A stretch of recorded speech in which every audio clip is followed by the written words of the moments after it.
Greetings, everyone. We are live again. Someone said you lost your passport, Kala. No, Greetings, lost everyone. We passport. are. I was gonna say, yeah, my trip was postponed for another week because I didn't understand the COVID flight thing, so I had to push it back another week. My trip, uh, so all you haters out there, you're gonna be disappointed because I'm on my way. Greetings, everyone. We are live again. Dynasty Mirror Search for Uhuru. Thank you so much for joining us. Before we get started, guys, make sure you go to dynastymirror.com. Again, make sure you go to dynastymirror.com. While you're there, make sure you like, share, and subscribe to the content. Also, Patreon. Become a monthly Patreon, everyone. Patreon.com. Search for Uhuru. Patreon.com. Search for Uhuru. Become a monthly Patreon. I know I got to send out some postcards to some people, to some of the monthly Patreon. So, guys, if I owe you a card, please let me know, and I'll put a message in the Patreon as well. Also, go to Amazon.com and grab my latest children's book, Kinky Hair is Queenly Hair. Please go and cop a copy, everyone. And then tour April 21st to the 30th. April 21st to the 30th, we are going to Sierra Leone. So come and join us, everyone, in Sierra Leone. We're going to enjoy Sierra Leone. Without further ado, we have brother Kala Thanos on with us today. And please forgive me for last Saturday. I was just tired as hell. Okay, I was tired. So I fell asleep on you guys, but I am ready to rise up, like Al Sharpton's new book, rise up. So we'll go ahead and jump on. We'll jump into it. Who will you blame when Trump is out of office? Like, who will get the blame? Who will get the blame, Man, Colin? Like, well, everybody right now, Trump gave all these losers, these big mouths, spokesmouths, grandstanding, do nothing people in Black America. We're the only group of people that have so-called leaders. You ever notice that? uh Absolutely nothing. They don't have to do nothing. They can get paid. They say anything to us. I just heard Al Sharpton a minute ago talk about the Statue of Liberty and talk about how we have to keep people flooding in here to the promise of. On one hand, this guy condemns America as being racist and everything, but on the other hand, he says he believes in the promise of America that people should be able to flood in here and everything like that. And so anybody who with any sense knows this is all Hey, about. Colin. Some people are saying your volume is low. Can you I don't know what that is. Hold up.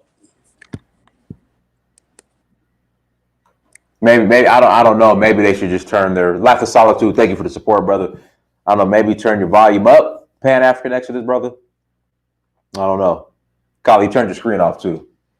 Guys, hit that like button as you come to the chat room. Please hit the like button as you come to the chat room, everyone.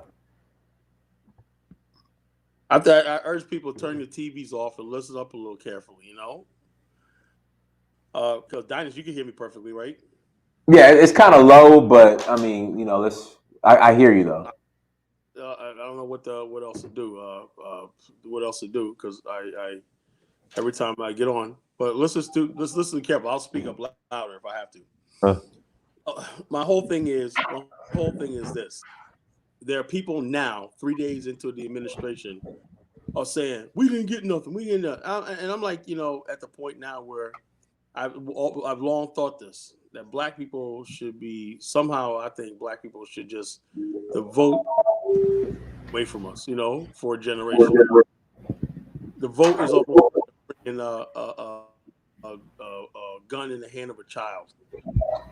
We actually do ourselves in, and then we sit back and complain about it. Now, who are you going to complain to?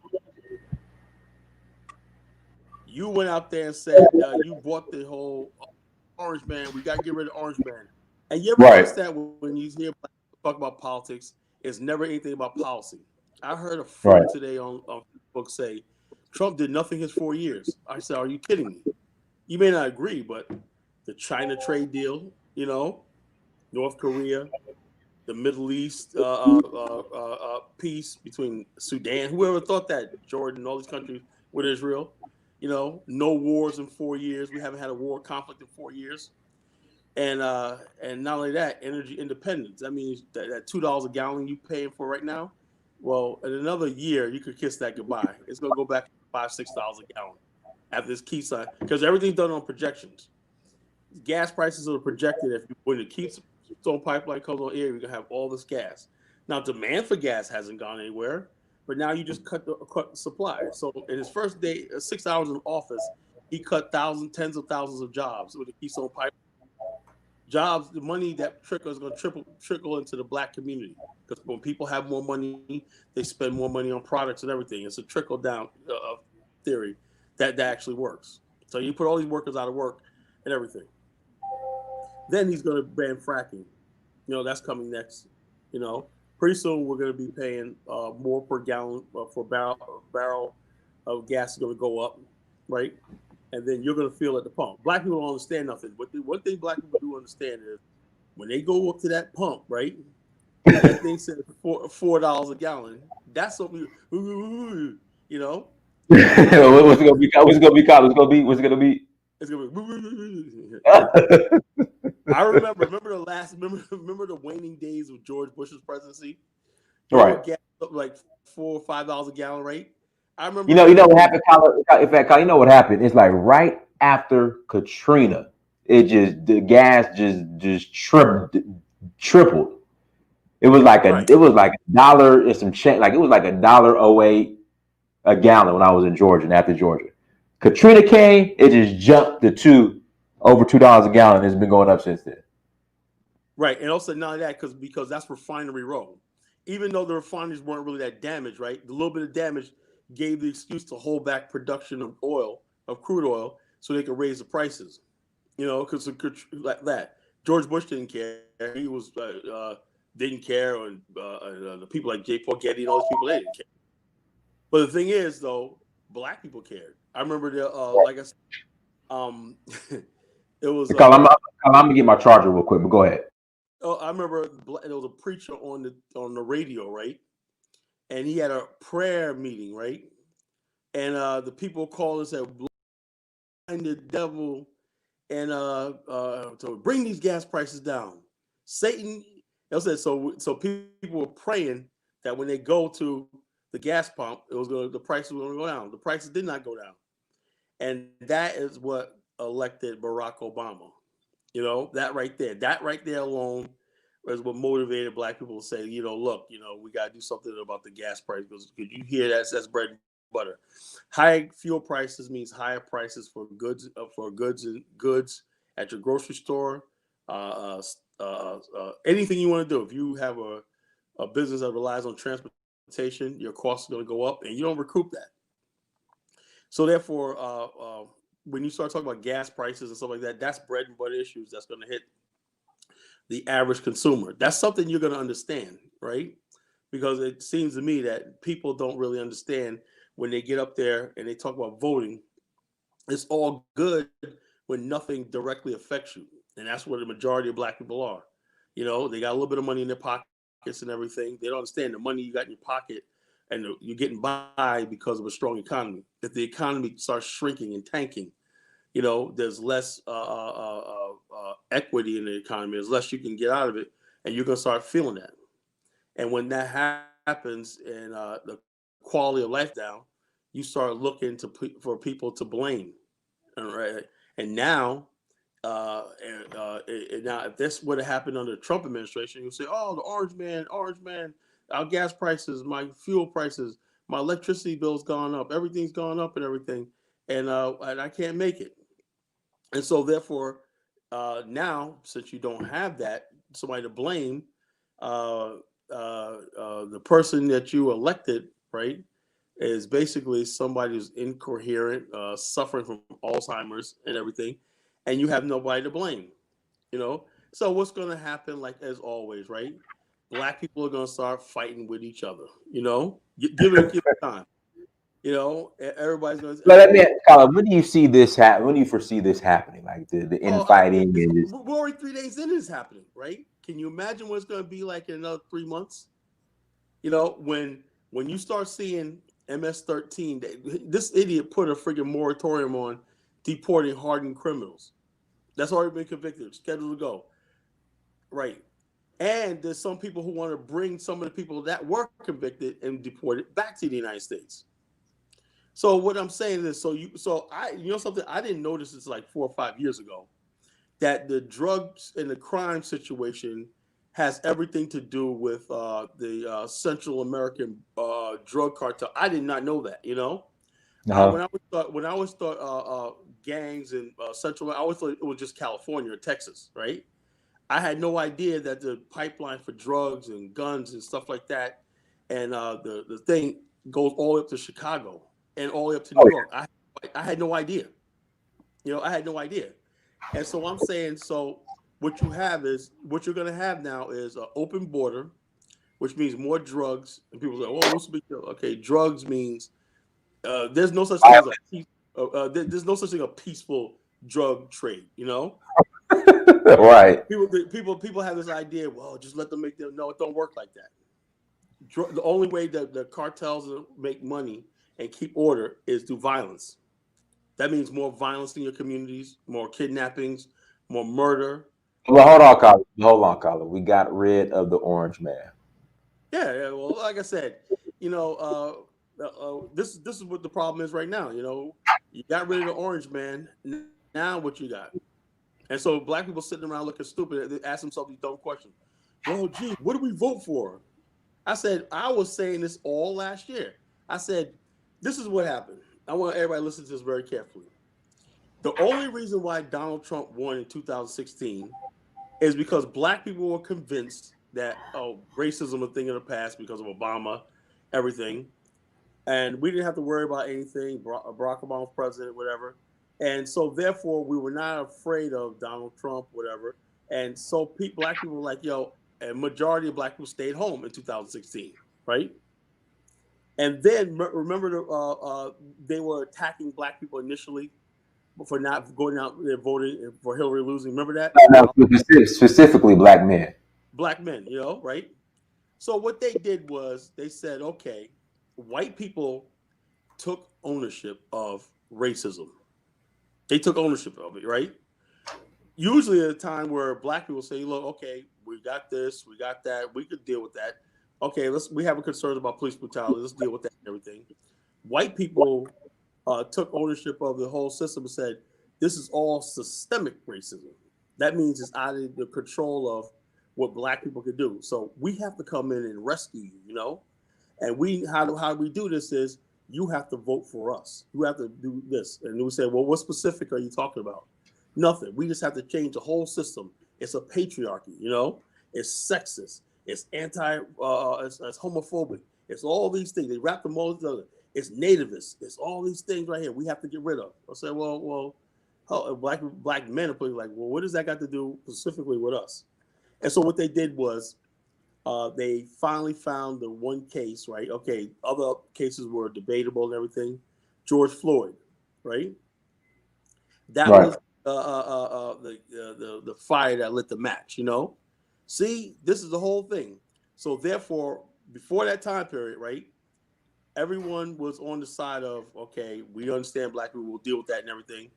But then after George Floyd, they basically, the media, the powers that be, even Nancy Pelosi said, sometimes you need violence, right? That was a signal to torch police stations, burn up your own neighborhoods and everything. People in New York City were like, well, wait a minute, I got to use that bank and everything. And you had these white Antifa people out there throwing bricks, writing BLM on the wall, and torching neighborhoods. Remember those two lawyers, right? The Indian girl and the black kid that was arrested with Molotov cocktails. Remember that? Yeah. Remember that? All this was justified. People were doing all this stuff like this, right? Because why? Because they wanted to create the atmosphere that there's racism and all this stuff so systemic, right? And the answer to black people was, right? And there's white people out there were not out there because they really loved you. They weren't trying to get you to motivate you to vote for Joe Biden. That's what it was all about. And some people will say, well, Joe Biden wasn't Bernie Sanders, but Joe Biden's given even more than Bernie Sanders.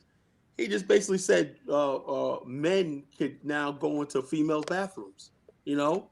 Well, I guess in high school, boys can now play female sports. Like he's encouraging that.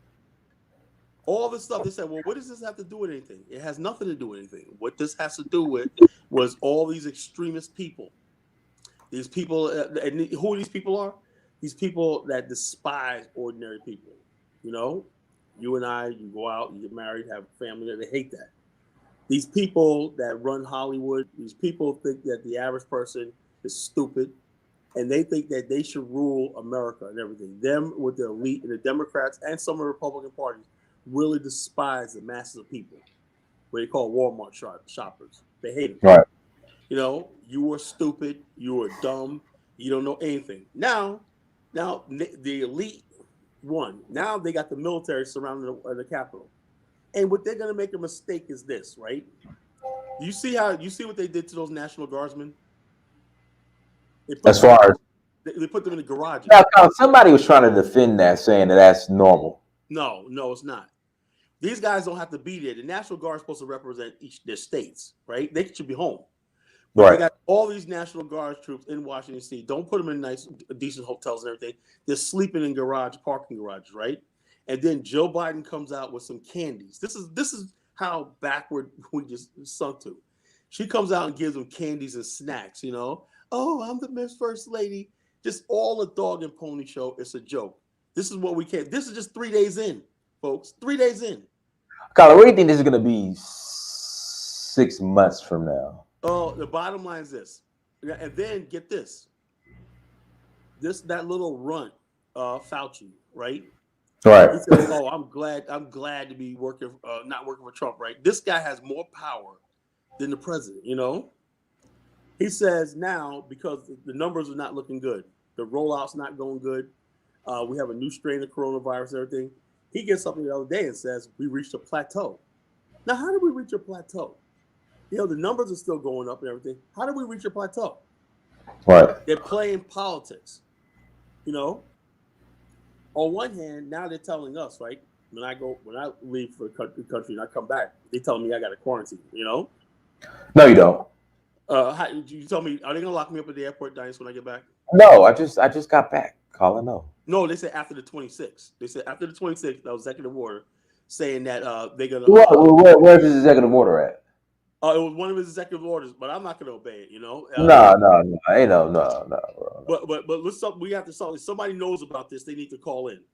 Executive order after the 26th of thing saying if you come back from the United States, from Europe, whatever, you have to quarantine. You know, that's the executive order.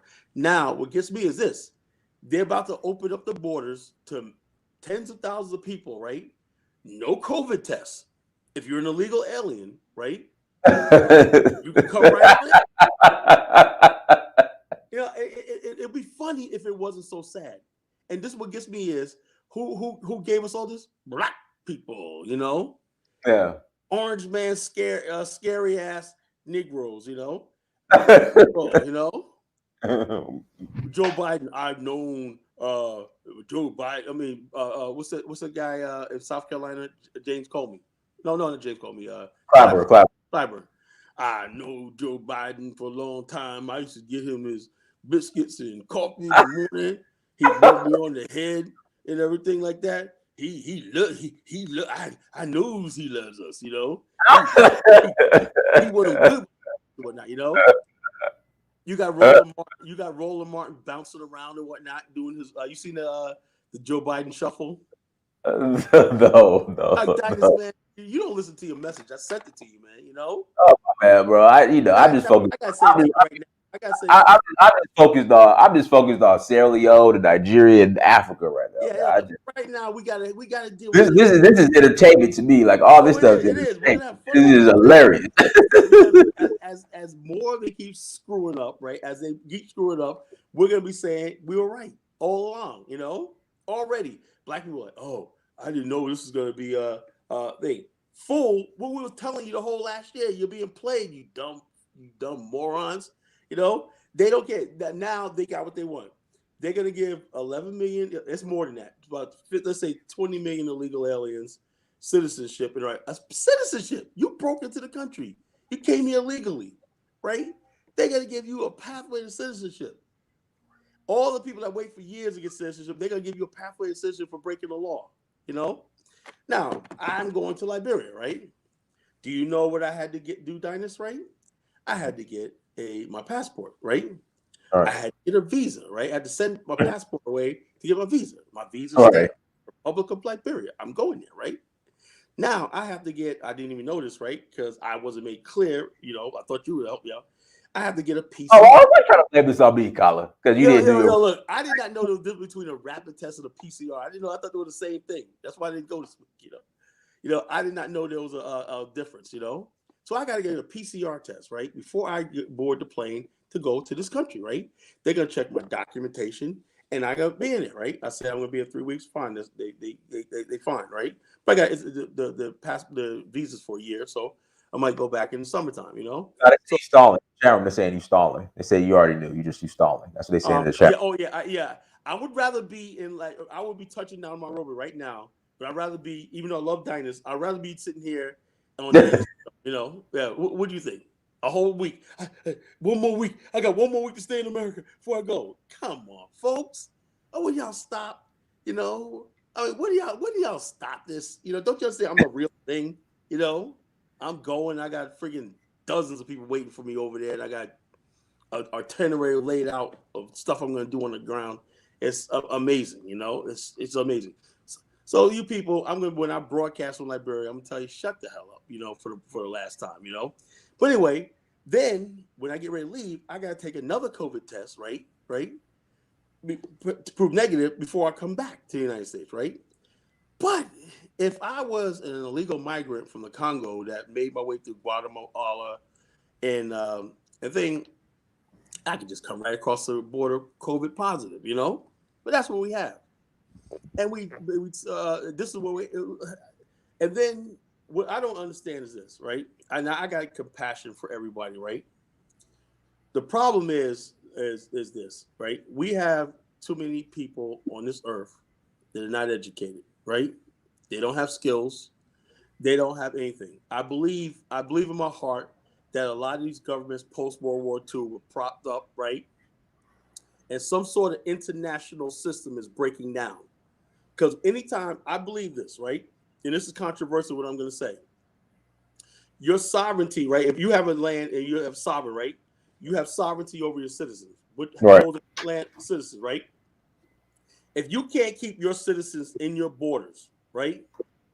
You do not deserve sovereignty. Sovereignty is a right that you have to say, I'm a sovereign people. This is why I love the Republic of Liberia. It proved itself to be a sovereign republic. Liberia never had refugees in its history before the coup of 1980. All these other countries in Africa always had refugees, people going across the border, seeking new. Liberia was never that type of country. So therefore, what I'm saying is this: if you cannot keep your country intact, right, and people are starving, whatever like that, I don't know who's going to do it, right? I still think there should be one country in Africa that's strong enough to occupy and put under trustee any country in Africa that cannot meet the basics of its people. I believe that, and that's a strong departure from the way I used to think before. But I'm not now. I'm thinking realistically. Some people just can't get it together, and when people can't get it together, then look, you make silly decisions. Black America. We made the silliest, foolish decision in the world by we could have sat this election out. We didn't have to vote for Joe Biden. We could have sat this out. We could have let Trump win, right? And that would have gave us some space. Now, the priorities of this administration are the LGBTQ, the illegal aliens, right? Indians, right? You see Kamala's going to take care of Indian people, right? She's up there doing the AKA, you know more about that than I do, right, Diane? So, yeah, stuff like that, right? But yet the policies are for India. HB visas and hundreds of thousands of Indians coming over here. She's going to take care of her Indian heritage. And then she's like, oh, I'm not going to do nothing for black people. Black people delivered not only this election, the presidency, right? But we also delivered the 2 seats in Georgia. Right. And what are we getting out of it? What are we getting out of it? What is Stacey Abrams getting out of it? Nothing. Why? because they know Stacey Abrams is in debt. She got bills, right? And all they do is paying her bills, right? And paying for her transportation, her basics. The Black Lives Matter women, right? They're sitting there, what's it called? Act Blue, took in billions of dollars. Now I look at, and what's sad was I looked at a group, it was a photo op of these Black Lives Matter people talking about they're getting ready to march. These people, they wear the same shirts for like weeks, you know? Right. And I'm like, you show up or not, you know, and you don't have a full-time job, right? That means you live in hotels and that's a horrible life. Dinus, could you live that life? No. Can you be an activist, Dinus? No. You know, Well, let me back up for a second. When you say activist, let's expand on that. Like an activist, like who? Like what? Like what do you? Okay, activists. Okay, you go around doing lectures. Umar Johnson. Is Umar Johnson an activist? Yeah, he's an activist. You know, he goes around, he does lectures and everything. He meets up with people and everything like that. And his income is donations. Okay, let me back up. Here we go. That's what I mean. Okay, so I have no problem being an activist, but I'm not going. If for some reason, Kala, in the black community, if you're an activist, you got to be this broke equals broke. Yeah, I said. So I'm not. I won't be that type of activist. Right. But that's the only kind of legitimate activist thing. If you're basically out there all the time and you're traveling from place to place, you're nickel and diamond to get this flight here, to show up here, to speak on this show, to show up at this rally and stuff like that, you know. And you ask yourself, what's the end game, right? And there's no retirement plan, there's no pension fund for you, you know, and you're doing all this and everything, and then what happens is you get smart like Al Sharpton, and you get hooked on MSNBC. That's his bread and butter. I guess he didn't. He said, "Look, I'm not getting anywhere out there, you know, beating the street and everything." So he's on cable TV, and so therefore they keep up a lot of this nonsense and everything. And the thing is, we as a community never get better, and that's the sad part about all this, right? Now let's look at people.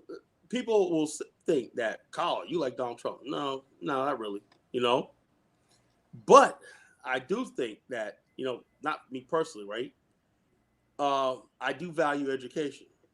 If he's going to give billions of dollars permanently to HBCUs, that's a good thing. I don't think there's anything wrong with that, right? If he has a first step back, right, which he's given a lot of guys who are sitting in jail. You ever see people that are reformed? They did a lot in prison, but nobody want to let them out and give them a chance. Donald Trump did that. Right. He got no credit for that. I said that's a good thing. I go by people's deeds. I didn't like Trump when he first took office, right? I didn't like the people he had around him. I didn't like Jeff Sessions.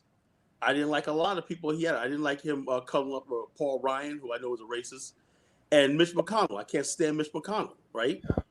And so therefore, I looked it out. So then when he invited the Congressional Black Caucus, and it seemed like he was sincere, there's something Obama never did, you know, and he invited all those heads of black colleges to the White House, right? Said, what could we do, you know, to get black education? Media covered it up and everything. That was not. Let's impeach him. Let's have the Mueller report. Let's have the Mueller report. Let's do all this stuff like this, you know. And so therefore, then Kanye said, you know something? I met with him, Jim Brown with him. They vilified Kanye. They vilified Jim Brown and everything. I still didn't say anything, right? Because I wasn't sure. Then after while it was going on, it didn't dawn on me really that he has nothing really to gain from black people, you know. In fact, it was hurting his relationship with hardcore benign neglect to the Negro Republicans. They didn't like him inviting black kids to the White House. Those college kids he invited to the White House for that thing. They didn't like that. This is unheard of. A Republican president inviting black people to the White House and everything. That wasn't supposed to happen. But he not really got any credit for that. So I watched all this and I said to myself, my opinion about him began to change over the years, right? And then towards the last year, right before COVID happened, right? I was like, okay, I'm gonna give this guy the benefit of the doubt, right? I wasn't absolutely sure as far as black politics in America, because I know the majority of black people are going to be here, right? And so you do need enterprise zones. You need all those things that Tim Scott was doing, enterprise zones, everything. That's going to help the black. I put my personal feelings thing, right? I ignored all the comments about shithole countries, stuff like that, stuff he says, and his relationship with alt-right. I ignored all that. I said, look, okay, I see black people are getting tangible benefits from his presidency, right?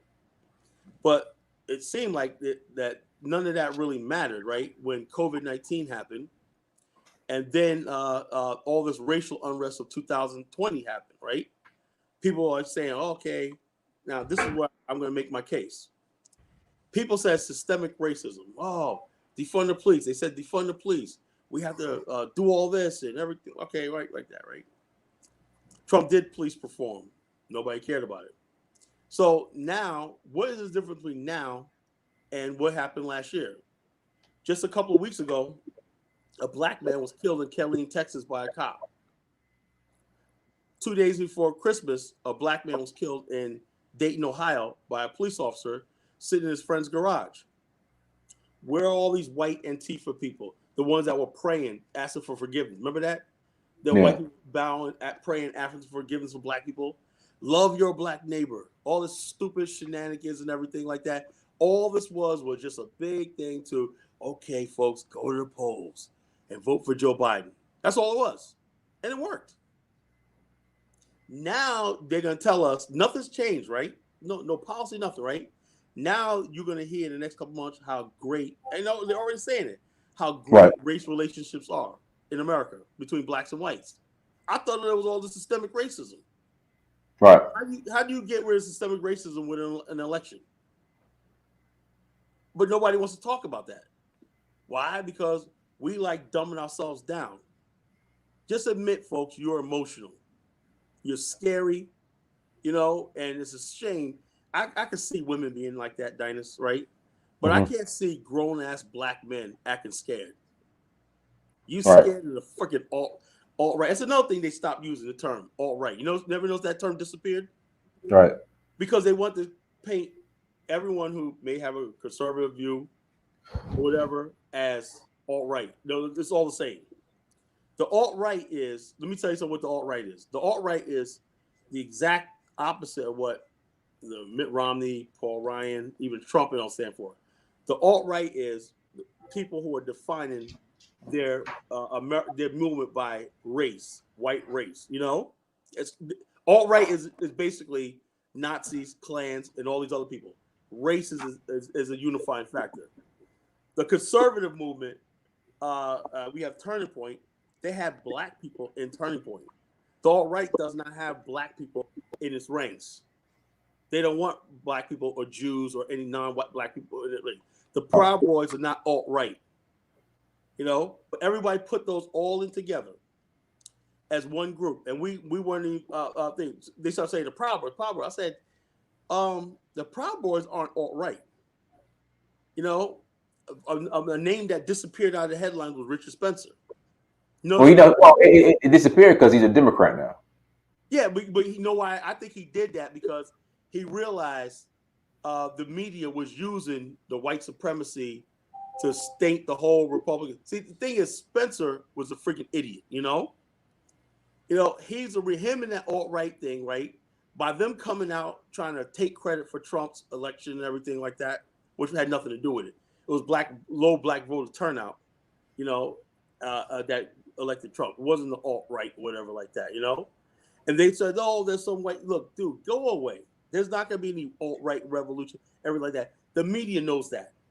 The liberal left, they know that, right? They know that alt-right is a fringe group and they don't have any influence and power. They don't have any power to do any insurrection or anything like that in America. What they want is not even so much as against MAGA people. They don't want anybody who's independently thinking to say, something that doesn't make sense. Right. Check this out. A congressman is supposed to go to Congress, right? Do his roll call, vote on legislation. If he has a senior position, right? He gets a committee member appointment, right? He can propose things and everything like that, right? Tell me why you got congressmen acting like dictators. We're going to do this. You're a legislator. That's all you are. You got congressmen talking about we got to re-educate people. We got congressmen making threats to the average to the people in America.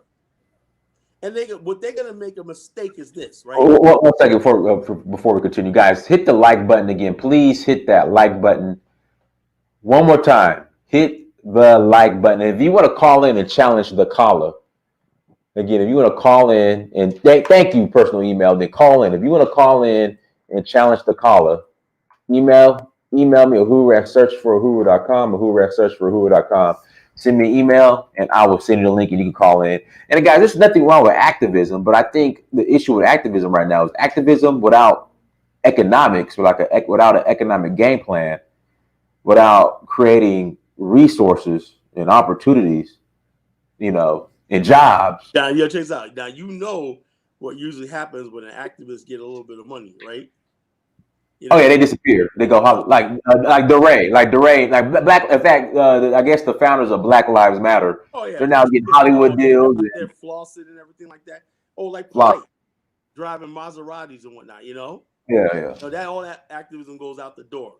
Yeah, I mean, it's good to be. But there's a way to be sincere about it. And again, I just think being an activist, and creating opportunities for people. Through economics and business and helping people generate wealth. I mean, that is important. Yeah, that right there. If you're sincere about it, If you're sincere, but it's long term. You have to know how to manage expectations, right? What happens is a lot of activists tell you, yeah, you do this by next year, and also a year passes by, like Umar Johnson, right? Damn, it's been 10 years now with that school, and you keep over promising everything like that, and it doesn't materialize. And what happens is you start believing your own hype, your own lies, and everything like that. It's very hard if you don't have the money, whatever like that, the resources. Just say I don't have the money, and this is what I want to do, and everything like that. And if you ever trust me with your money, I'm going to do the right thing. For that, right? You have to have your own personal source of income, right? And you have to be within your means. You have to live within your means, right? And this money goes right here. It has to be transparent, right? Transparent. This is what we're doing. And it has to be something specific. Yeah, we got this project right here. We're doing this right here and everything. And then people can see your works and they'll support you. But let me say this, right? You have a lot of people out there that's been out there for 80 years, right? And they got doing activism and everything like that, and they have nothing to show for it. Right. Well, they have stuff, but what is the community benefit? How does the community benefit from what you're doing? Now, I heard Brother Nat Measy say this the other day on a show. I forgot what show it was. He had to say, look, man, when you go to a lot of places, the Black church, they actually be having pantries, food drives, clothing drives, education, stuff like that. Much as we diss the Black church and whatnot, but when people are giving back and people see tangible, they're going to get a long-term support. Now, I don't believe in people like T.D. Jakes and everything. T.D. Jakes, somebody needs to beat him with a stick, Well, come on. Okay, now the views and, what's the disclaimer? The views and the comments and opinions of Kala Genesis are not necessarily the views and opinions of Search for Uhuru and of Dynasty Mir. Okay, there we go. But you got when you got people like Creflo Dollar, who wants a $60 million jet, and got his jet, by the way. I think he got his jet. He got his jet. Don't tell me that he did. He got it. He did. I think that was years ago, man. I think the church actually voted for it. And then you got Reverend Ike, who has a matching Rolls Royce for all his suits. Yeah, but think about it. Reverend Ike's doctrine or the way he approached things was different. He was all he spoke on just primarily wealth and prosperity. Okay. So I think his angle was different than Creflo Dollar or T.D. Jakes or Joel Osteen. Reverend Ike is completely different. His angle and his message was different. So Yeah, I be honest with you, I like Reverend. I love Reverend Knight. I love Reverend. That one green suit he had with the green robe. Oh man, that shit looked nice. Man, I was like, yo, all right. I said, all right, I can't knock that. But the main thing I'm trying to say is this though, it's hard, right? Because I do believe there's a lot of activists who want to do the right thing, you know. But you have to take the risk of going down that Reverend Ike or Creflo Dollar road, right? To get people money. Somehow, getting people to send you money is not easy, you know? Right. You have to, like that. If you say, look, you know, like Reverend Ike, I see Creflo Dollar, he has a church, and people just throwing out hundreds of dollar bill all over the floor, you know? Right. He's browbeating them to make them give them money. A lot of black activists, I don't think, have it in them to do that, right? So when they do get money, right, the temptation is there to do the wrong thing because there's not enough money coming in.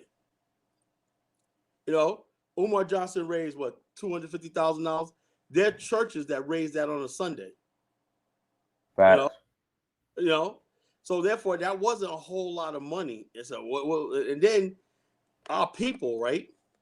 Everybody had an opinion on that, and I'm saying to myself, yo, look, that's not a lot of money for a school. Okay, he wants to get 600,000 and everything like that.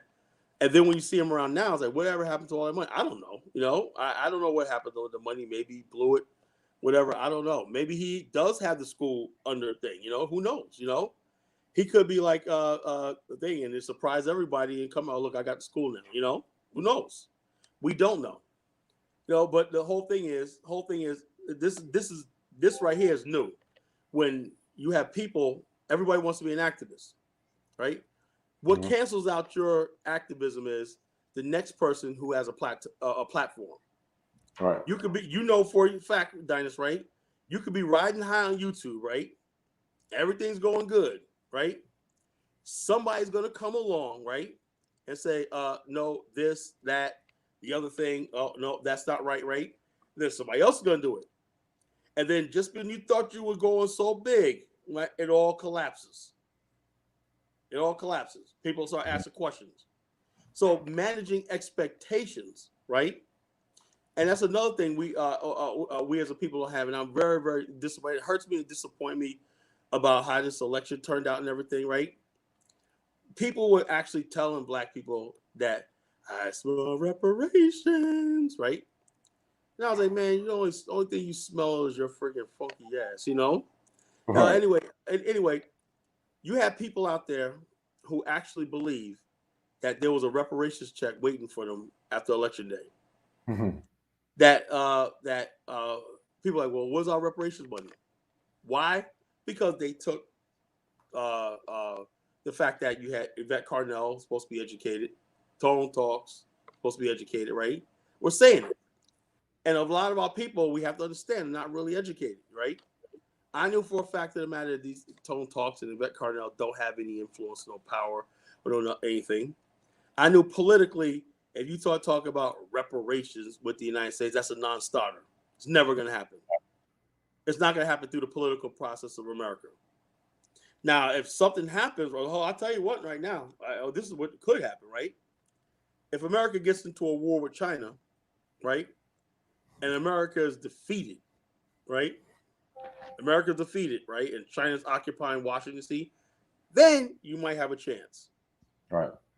But it's only going to be done by force. And then at that time, you'll have to say, okay, we bring these charges against the United States government. We want the payout and everything like that. But if that's not going to happen, right? Unless, because I don't say what you want about Joe Biden, he's still a white man. Go ahead. He's still an American, right? And he's still going to defend the Constitution. He told those black leaders, remember that video, that leaked video, right? Right. He said, I'm not going to do nothing against the Constitution. You saw how he was yelling? Right. You know? He said, so get it out of your head. I mean, imagine talking to people like that, you know? Right. You're talking to highly esteemed black so-called leaders, right? Tell them, what I need y'all to do is get those 2 Georgia seats. I'm like, yo, look. And Al Sharpton was on that line. Remember, it used to be a time where Al Sharpton didn't take shit from nobody? He's sitting there letting Joe Biden talk to him like that, you know? Right. And I'm saying to myself, now these same black people, they're gonna look really foolish. Right now they're basically going around, yeah, I don't really think it's going on, because do you see anybody really celebrating this victory right now? 3 days in, do you see anybody? Nah, I mean, folks I got my pearls and my Chuck Taylors, and But as far as policy, what did all these people that told us that we need to vote for Joe Biden, what are they saying about his first 6 hours in office, executive they're order? quiet. They're quiet. They're quiet. They're quiet. Now they can't talk. Like I was on a friggin' timeline on somebody the other day, and they're sitting there making memes about Trump, what Trump's doing right now. I said, look, Trump is still in your minds, aren't you? Your clown's mind.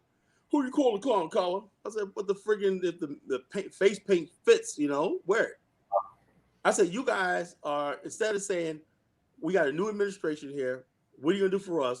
You're still worrying about what Donald Trump is doing. The Mexicans, everybody else are lined up getting their goodies, they're getting their tangibles and everything like that. What are black people doing? They're on Facebook talking about, oh, I'm glad the orange man's gone. And we were the ones that delivered. Well, I wasn't. Black people was the ones that delivered the vote for Joe Biden. Do you understand? And also, did you see that one late girl that was appointed director of Black engagement? That's a position in the administration. Director of Black engagement. I guess, yeah. It's sad. It's sad. Look, folks, this is what happened. Well, Omarosa had that position for Trump too, though. Yeah, okay, yeah, I give it that. But no one took that seriously, though. Right. Black people didn't deliver the vote for Trump, That was just a real sincere effort to reach out to black people, right? Joe Biden got 90%, 99% of the black vote, almost, He don't need that percent of black engagement. Black people, right. Do we understand that black people should own the Democratic Party right now? You see that white chick who I know that his press secretary. Who is she? I never heard of her before. The one that gives the story on that. I thought that one chick, Amanda, was going to be the press secretary, because she was the one who carried it through the primary. Had it not been for the black vote, organizing, Joe Biden wouldn't have made it through the primaries. But all these, what you see in the Biden administration, for the most part, they got a black secretary of defense, right? You see all old white money, white power, and everything, Right. So black people just traded one group of white people for another group of white people. The whole thing is white people have to rule over us, and this is what we're giving your son, Dinas, for the next generation. We're going to feel this for generations, No, my son has options. Nigeria, yeah. We're going to be out of here. Yeah, not my problem. My son has options. Sierra Leone, Nigeria, he has options. So bottom line is, we want our people that are real nationalists. Now is the time. Now we can make the case that America's finished. I'm kind of glad. Something? I'm kind of glad, because as more and more the months go on and whatnot, and as we have more success on the continent and everything, right? We're gonna say this is the future, infinite possibility.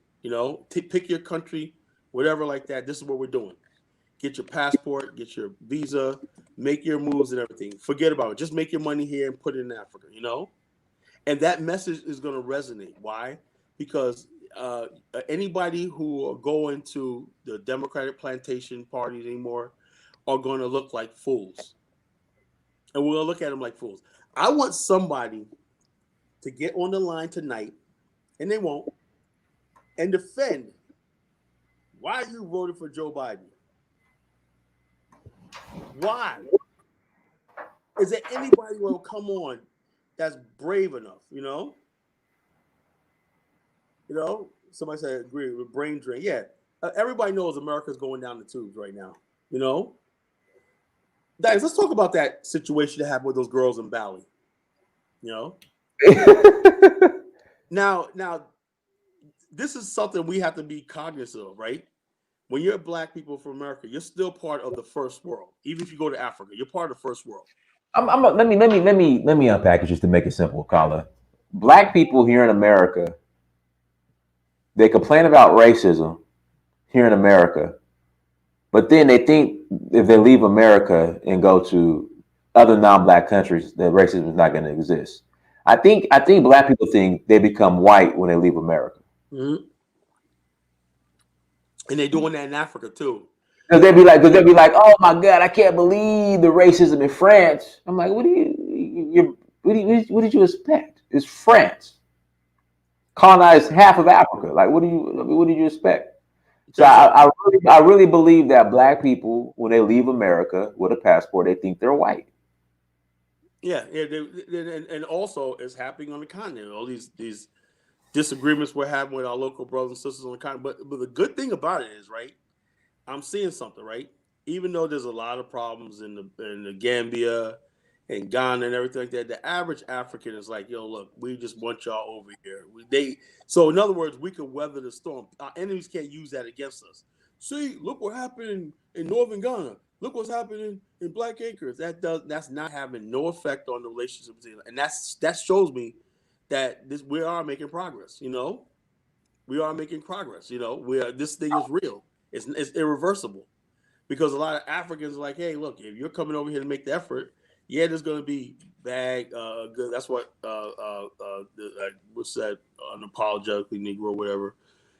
I hope that he gets that. The bottom line is this: it's not going to affect the black people who are going to the continent and meeting the people on the ground, because every relationship is different. I might go to a country, right, and I get along with people. The next person coming behind me might not, but that's just human nature. That shows you it's real. When it's fake is when you pretend like everybody's getting along and everything. No, it don't work like that. There's always nuance. There's always somebody who say, no, I had a falling out with him. The business deal didn't work out, whatever like that. That's natural. But eventually you're going to get it together if you keep trying. So what this saying is that Africa being part of Black America's plan is working. It's working. It's irreversible. It's not going to stop. So therefore, there's people on the continent that are making a lot of money, that are doing a lot of things, and live in peace. Because you're never going to have peace in America.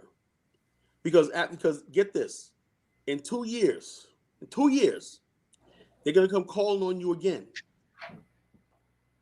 Get out and vote. Nice. Say it again. Get out there and vote. Get out and vote. In 2 years, they're going to be telling you to go to the thing and vote. Vote. Vote. Well, what do we gain? Nothing. Let me tell you something. We didn't gain from our labor during slavery, and we're not gaining from our votes right now. What has changed? Why? Because we're a captive people that's still, in many ways, still enslaved. People abuse us. People use us, and we get nothing out of it. We expect nothing out of it. Well, but just a pat on the back and a pat on the head. That's what happened. That's booties to the poles. Hey, somebody heard the booty. Remember the booties to the poles? Yeah, all this stuff like that, all this foolishness. Now they're twerking. Now you got grown ass people twerking on Martin Luther King's day. You remember that? Yeah. All this foolishness. This is what Black America's turned into. It's not the real Black America. It's a foolishness that leaks online, stuff like that. Let me tell you something, folks. Majority of Black people are not on YouTube. They're not on Facebook showing you every little thing. They don't have live streams every 2 seconds. They got something stupid on their mind to say and everything. I see them every day. Young brothers out there doing hard work in school, raising families, doing all the things right. That's like 90% of us, right? This foolishness you see online, everything does not represent Black America. Right. And the only thing is they got us. They got us last year. They played on our emotions and everything because they don't give a shit about us. Who's us? Who is us? No, they don't care about Black people, Black America. Oh, God. White people don't care about Black people. Let me make it clear. They don't give a shit about Black people. They use us to get the vote. Hey, Colin, we got a caller. Go ahead, Dream City. Hey, okay. So I just want to get on here real quick and say, now I don't specifically disagree with Kala, okay? But I want to float this idea of a. Oh, you know what? First of all, can you hear me all right? Hear you just fine. All right. What do y'all think about the Green Party? I didn't vote blue. I voted green. What's your opinion on that? Well, I voted for the Green Party in 2016 because Baraka, get this, the guy Baraka and Jill Stein. I voted for Jill Stein in 2016, right? I couldn't vote for Trump. You know, I didn't like the people he had around him and everything like that. I just thought, yeah, I didn't vote that year, right, at all. Wait, get this, right? To this day, even right now, you cannot find no images on the internet of the Green Party candidates of Baraka. Because in 2016, we're supposed to have all the so-called alternative black media. Look, let me say something. There is no damn alternative black media. That was a big hype with Jason Blackman. There's no alternative. It was completely ineffective. One real quick image of Baraka because they knew that if they saw a black, if you had the image of Trump and Pence, Hillary and Kane and Barack and Jill Stein and Baraka, that would have definitely took a lot of votes away from Hillary Clinton, seeing a black man up there, right? So they blurted him out everywhere, you know? They just said Jill Stein. They didn't put his picture anywhere. You can't find none of his picture anywhere on the internet. The same thing happened this year, though, but it was a little bit more. So they had, just like the Democratic Party, they had a white man and a black woman, but this time it was a dark-skinned black woman who was black and I guess like LGBT or whatever. But I voted for them because they actually had a reparations platform, which is, I mean, it was kind of general, but you want to vote for. If that's what your issue is, you vote for it. Like I said, that's what you say. But black media didn't really bring that up per se, or at least mainstream black media. Black media is a joke because the black media is controlled by the Democratic Party. That's all it is. There is no black media. We are registered and die Democrat, Demobots. When you see a black person, you see a Democrat. When you see black people who don't vote, is a non-voting Democrat. You are the property of the Democratic Party. Yeah, I noticed that. Now, yeah, okay. So getting back to the answer to the question. So it's like, so here's what I think is going to happen. So right now, as you know, the Republican Party is going to split. I think it's pretty obvious that they're going to split. Yeah. Just because, just all the stuff that's kind of happening and they don't want to be attached to all that and yada, yada, yada. But I do think those militias ain't going to go nowhere. Those militias are here to stay. So I think we can expect some domestic terrorism. Let me ask you a question. Do you really think, after the way the National Guard was treated and everything, the only thing standing in the way of the people, those right-wing people, you think that thing on just January 6th was something? Wait till when they start busting open the borders and they start implementing all this radical stuff and everything like that. People start getting out of work because they already shut down the Keystone Pipeline.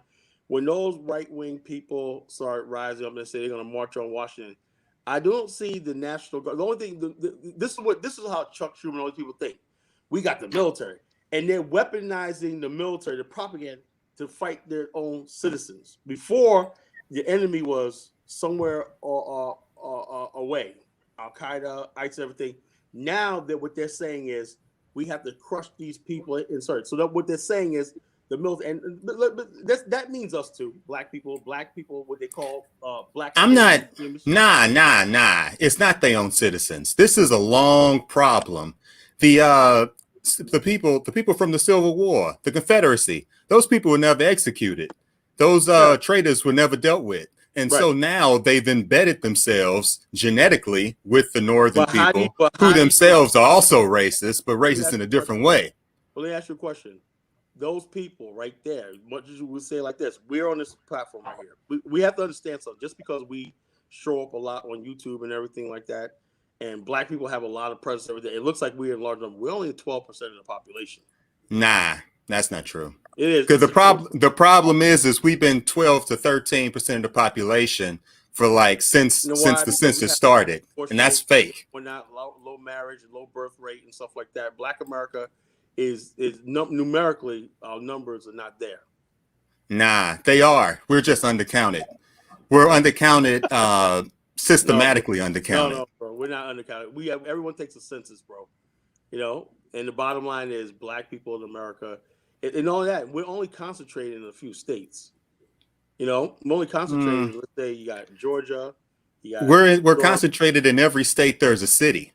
No, when there's no black people really in Montana, there's no black people in Utah, there's no black people in Wyoming, there's no Well, there's black people, nobody in those there's no states black people, anyway. there's no black people in Vermont, there's no black people in New Hampshire and Maine, stuff like that. You know, these are whole states. Okay, I mean the places where that matter. I'm talking about the places But you that can't matter say here. you can't say they don't matter because those states right there have governments, right? And they got tens of millions of white people living in them and across states and everything like that. So the bottom line is this: we're still a minority. But not only that, we're an ineffective minority. You know, white people make up the police, the fire department, the militias, the National Guard, and everything. That's mostly white males in this country. Okay, I'm gonna throw a wrench in what you're saying. So if we were so small and ineffective, how come they wouldn't just give us the money that we asked for? Because let me ask you. It's gonna break their let me bank ask if you a they question. actually give us the money, because then they have to decide. They actually have to find out how much money they need to pay out, and then they have to admit that they haven't been counting us right the whole time. Hold on. Let me ask you a question. Right? Okay. Now, when you say they're going to give us money, who is they, and who is us? The federal government, the FBA black community. I don't believe in that FBA crap. You know. Well let's. No, I'm also okay. Yeah, I agree. Okay. Listen. I think that's a local thing, but then there's a Pan-African thing. Okay. The Pan-African thing is more important, but you know, not everybody is entitled to reparations. Take this out. Let me say this, right? Okay. Now, give me a case, you know, like people like using the Japanese got reparations. They didn't get reparations. You know that, right? No, they got their country fixed for being bombed to hell. No. The Japanese Americans, when they lost all that property, the amount of money that they lost, right, in property and San Francisco and everything, be worth trillions right now. Japanese got to pay out like $15,000 a piece. That was just compensation. That was done on the back end of a civil liberties bill, supposedly for black people, which actually took away black people's ability to sue about civil liberties and everything like that, right? But at the time in 1980, I remember, right, the black people said, "Oh, civil, anything was civil on it. We just went for it," and it actually. But then they Ronald Reagan stuck a rider on that bill compensating the Japanese. Why? Because at the time there was an uprising in Korea about U.S. bases there, and Japan was about to shut down bases and that was the height of the Cold War. So Ronald Reagan said, "How can we rectify this?" Well, one of the things we could do is, for 40 years, you haven't paid compensation for the people that lost their property. So Ronald Reagan put down there. Black people took that road. They got reparations. No, it wasn't. That was just a diplomatic involving the Japanese government and the United States government, right? That was not reparations, right?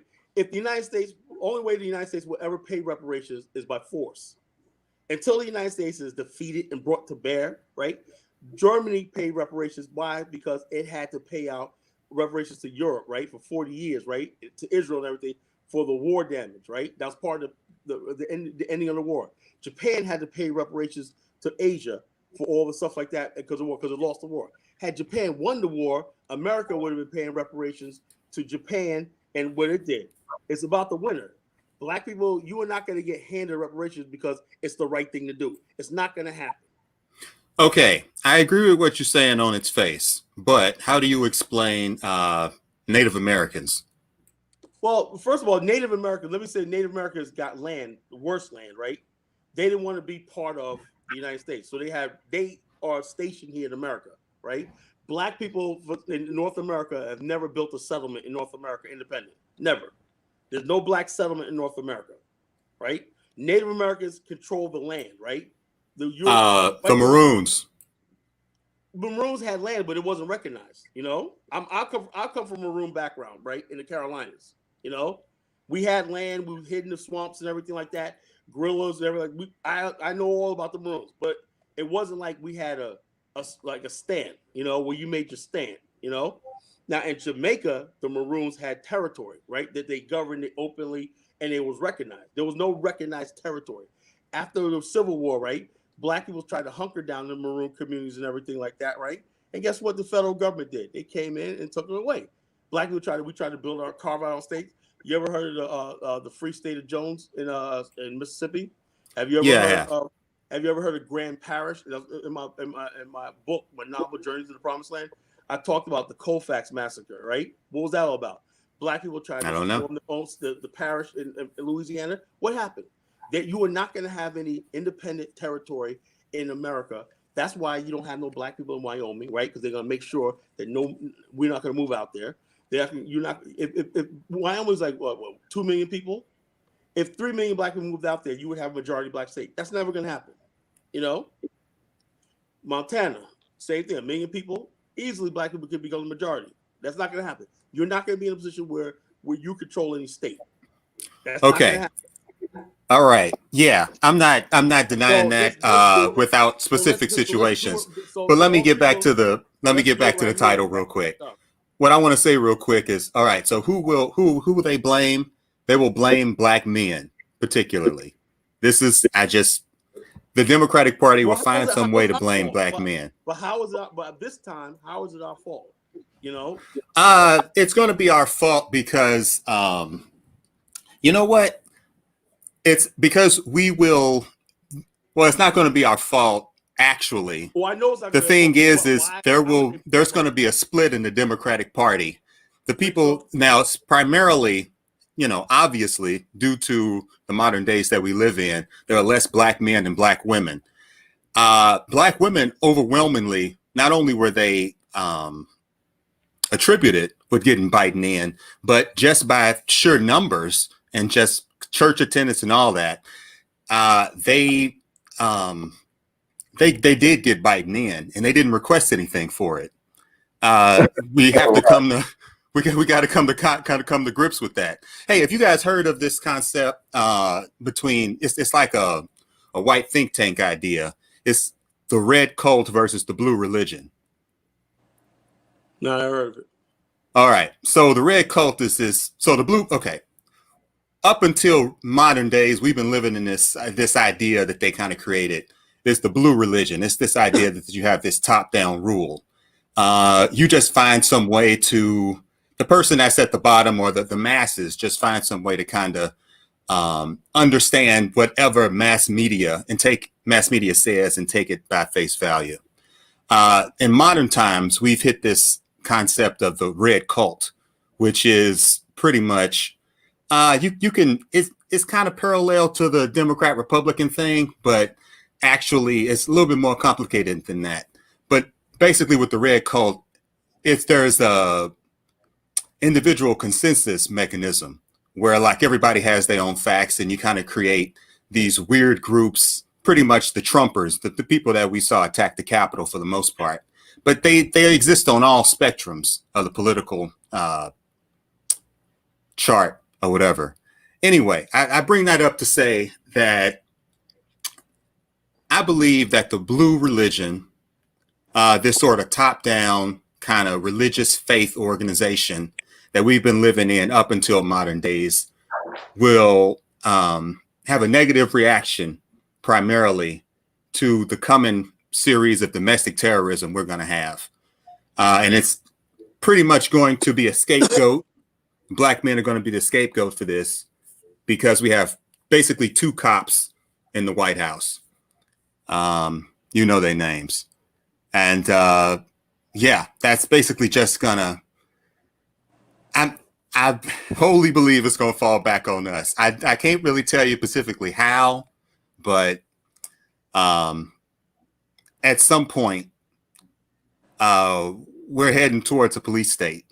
And I think we're there. I think these people, the language I keep seeing is, remember before when Trump, when Jeff Sessions was Trump's attorney general before he recused himself, and right, he had a memo out there to the FBI that's still out there talking about black identity extremists. That's still out there, Now, who are black identity extremists? That they have it. It's a very vague and abstract term, right?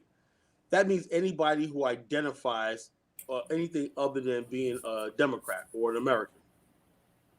So if you were basically talking about Search for Uhuru and everything like that, that's a black identity. College Genesis, the Black African Infrastructure Organization, is a black identity extreme. Even though I don't have any extreme views and everything, but remember something. They decide who's a terrorist, right? I don't believe that will happen. It was an insurrection. I think that was just a revolt, a riot. That was an insurrection. They don't really understand what an insurrection is.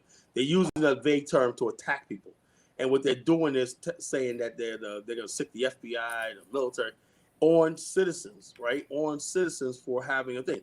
If you voted for, if you don't believe this election was legitimate, right? They're going to come after you. Yeah. As an insurgent, as a dangerous thing. So that sets a precedent. If people have no right to question, okay, what did happen with this election? At this point in time in my history, I basically am fed up with the so-called election process. I look what just happened in Uganda. Same thing. Voting machines rigged, whatever like that. Next thing you know, the media decides Museveni won.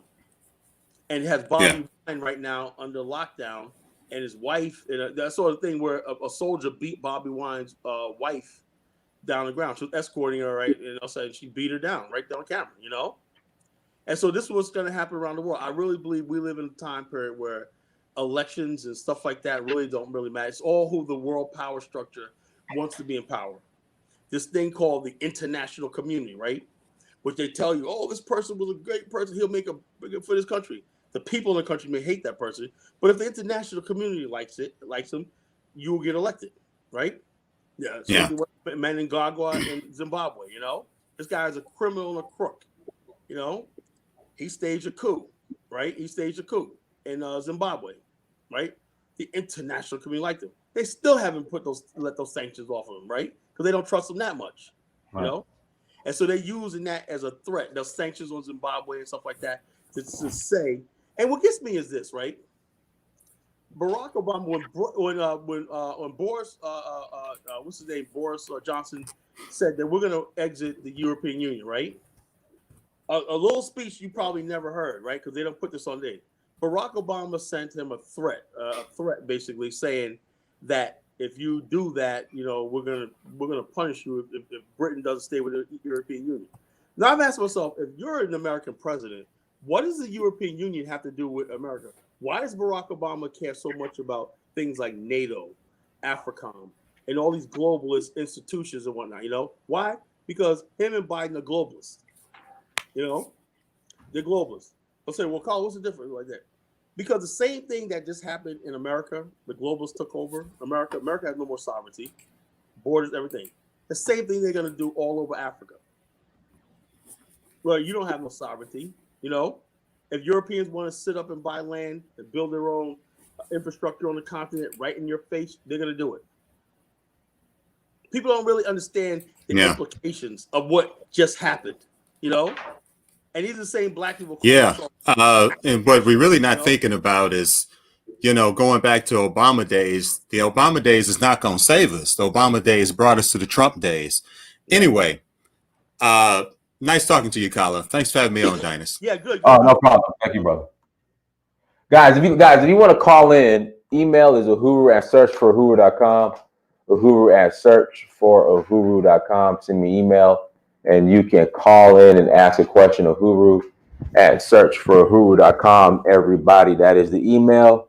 Click on the email. I will see the link, and you can call in, family. Yeah. So go ahead. Yeah. So the main thing is this, though. People understand. 4 years, Trump has basically let Africa go. Africa has had a breathing room to get itself together for 4 years. They wasn't prodding anybody. I mean, if you understand, remember, this is another thing. This is another thing about this so-called new black media and whatnot. I don't use a platform like that and everything because I don't have the time, right? But those of you who so-called in the Pan-African and call yourself a diaspora media channel, whatnot, there's some stories that should be on the thing that people should be talking about. One is the ambassador to Zambia 2 years ago was recalled. Right, the government of Zambia asked the United States government to recall this guy. Right, you know what the issue was? This guy was trying to force homosexuality, right, in Zambia, right, and they said no, we don't want that, right. And so this guy was, I think he was an Obama appointment, the ambassador, he stayed on. He was an Obama appointment, right? And people will say, well, what does this got to do with anything? Look, it has nothing to do with persecuting homosexuals, right? But Zambia has pressing issues, right? Pressing, same thing with Kenya, right? Why are they going to clear off their desk, right? Of all the issues they have, feeding the people, education, everything, to focus on LGBTQ rights. And we didn't get to that story with the two girls from Valley Dynasty, Somebody was saying that they overstayed their visa and some other stuff. I mean, this is what happened. This is what happened, right? First of all, not the fact that they're LGBTQ, right? But the fact of the matter is they were bragging, right? And this is another thing about black people, right? They were bragging that that they had their online business and everything, international business. They're making money. They said if they moved to Bali, they could live in a mansion for $500 a month, that they couldn't live the same life in Beverly Hills, right? Asians got a hold to it and say, yo, wait a minute here. You're putting down the people. Now, white people do it all the time. Right. White people, when they go to Africa, they don't have money. They have, because they're white, you assume they have money. In many cases, because people see a person's white, it's assumed that that person knows what he's doing. Right. You have white people doing project. I remember when it was a couple of years ago, some white guys did a project in Liberia, built the bridge. The bridge collapsed, And so because they assume because he's white American, he must know what he's doing. And so therefore, you got white people. I don't know if you remember this, guys. There was a backlash in Thailand against the backpacker movement, Right. Remember that? They said these white expats who were living in Thailand, stuff like that, scrounging around. And Singapore is one country that don't put up with that, Right. You got to go. Singapore, you got to be a citizen, you got to have a certain amount of assets, Mm-hmm. That's what they want. It's going to come to a point, right? If we don't get ourselves together, we keep having these mishaps in Africa that because Africa is our ancestral homeland, they won't do that. But you never know. We have to have a situation where we're respectful of the local people, respectful of local cultures, local themes and stuff like that. And we're not displacing people. So when you start buying property, the property value goes up and you put the indigenous people out of the market. But the thing is, what happened in Bali was a lot of these people complaining don't look like they were living in Bali. They were living in Indonesia, but most of them look like they were living in Singapore and stuff like that. But these two black girls, did that, and they played the game. Okay, we can stay here as an expat and everything. And so that's a conversation that we had. As a black person is going to be an expat, are you going to be treated the same way as white people? White people have been doing this for years. They go to places like Thailand, and you could buy a house in Thailand for $10,000, right? I was just looking at some real estate in Bali. $200,000. Oh man. Oh my. Collar. Look like a mansion, right? Collar. Yeah. Beautiful. That could be like that. We could have that, and on the continent, Africa has the same friggin' beaches and stuff like that. You can have the same thing on the African continent, and you can have a place where you don't have to worry about being deported and stuff like that, where people that don't like you and stuff, Right. They don't like you. They don't want you there. Why are you there? Yeah. If you're gonna be someplace, stay off the damn internet. I don't understand why people bring attention to themselves, because as soon as you say something and people start reporting your video and stuff like that, you just basically right. If you're gonna live that, not everybody's gonna accept that LGBTQ lifestyle, and if you're sulking that stuff, then people are gonna basically be like, hey, look, you gotta go. But if you weren't on YouTube, and as soon as they found out you overstayed your visa, that's where they came for you. And you admitted on camera that you overstayed your visa. You just freaking incriminated yourself. You know? Is anybody's coming on, Dice? Yeah, one more person. I think I know what this is. I hope it's not. I think I know what this is. Your boy. I'm not sure, but we'll find out. Mike? No. Somebody else. Oh, don't tell me. I forgot his name, but keep going. I think he changed.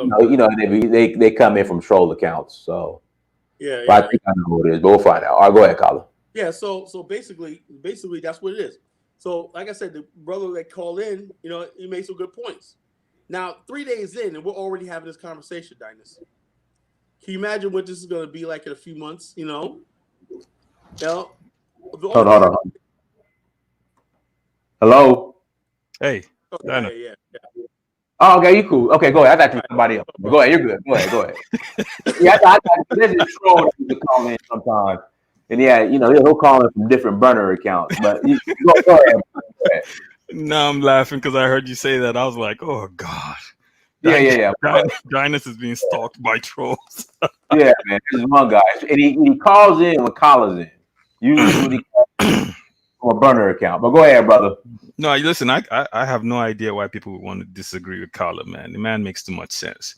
I listen to him and I'm like, you take the words out of my mouth, Colin. I mean, I'm listening to you, and from what you're saying is so key, especially as it relates to Pan-Africanism and on all of us coming together as one. Based on what you just said about the neoliberal structure, Africa is under invasion. Yeah. I mean, ridiculous invasion.